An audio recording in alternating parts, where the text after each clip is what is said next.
bismillaahi raxmaani raxiim wacan oo wanaagsan dhegaystayaal saaxiibayaal meel kasta oo aad joogtaan kusoo dhawaada barnaamijka falanqaynta caalamka oo xiliyadan oo kale aad ka daawataan naafici show waa 23 Agoosto sanadka 2025 qaybtan waxaan kugula wadaagi doonaa dhagarta iyo burburka lala damacsan yahay dowladda Pakistan.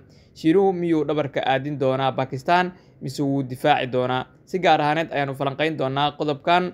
waxaa sidoo kale eegi doonaa FBI-da Mareykanka oo baaritaan ku sameysay la taliyihii hore amniga qaranka ee madaxweyne Trump. Iran oo sheegtay inay xirxirtay 122 qof oo kacdoon ka waday gudaha Tehran. Marka hore haddii aad nagu cusub tahay waxaan kaa codsanaynaa inaad rukumato channelkan oo subscribe soo dhahdo. Sidoo kale waxaan kaa codsanaynaa inaad like, comment iyo share soo dhahdo. Mahadsanidin dhammaantiin. Aynu ku bilownay Pakistan waa mid ka mid ah dalalka dhanka sirdoonka ugu awoodda badan caalamka. waana dal islaam ah oo haysta hubka nuclear-ka.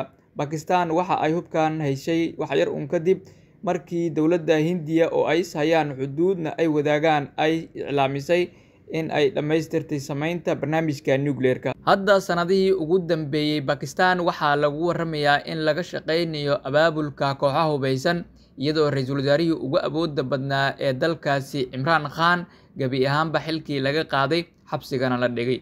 ujeedkana markaasi waa qayb ka mid ah qorshaha reer galbeedka ay doonayaan inay kula wareegaan ugu yaraan hubka nuclear-ka ee dowladda Pakistan. Shiinaha miyuu dhabarka aadin doonaa Pakistan? Wasiirka arrimaha dibadda ee Shiinaha Wang Yi ayaa maanta kaga dhawaaqay caasimadda Pakistan ee Islamabad in Pakistan ay tahay saaxiibka ugu sarreeya ee Shiinaha. Wuxuu ku tilmaamay saaxiib bir ah isaga oo ku sheegay mid ka mid ah ajandayaasha ugu sarreeya ee Shiinaha inay tahay sidii Pakistan ay u noqon lahayd quwad aan la loodin karin. Hadalkan waxa uu ku sheegay kulan uu la qaatay taliyaha guud ee ciidanka Pakistan General Azim Munir oo isaguna dhankiisa sheegay inay Pakistan isku diyaarinayso balaarinta iskaashiga amniga difaaca ee kala dhexeeya Shiinaha.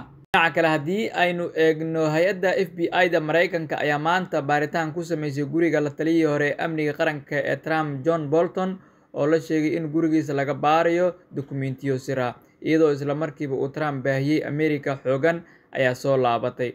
halka madaxa FBI-da Kash Patel uu yiri cidna sharciga kama sareyso. John Bolton waxa uu muddooyinkii ugu dambeeyay joogtay inuu banaanka keeno dhinaca mugdiga ee madaxweyne Trump taa oo carigelisay Trump. Iran ayaa sheegtay inay xirxirtay 122 qof oo u shaqeynayay wiilka uu dhalay boqorkii kacaanka Afgembiyeen ee Iran Reza Pahlavi iyada oo dadkan la sheegay in ay qorsheynayeen abaabulka isku soo baxyo ka dhaca magaalada Tehran oo ujeedkooduna uu yahay ugu dambeyntii in lagu afgambiyo xukunka kacaanka ee Iran.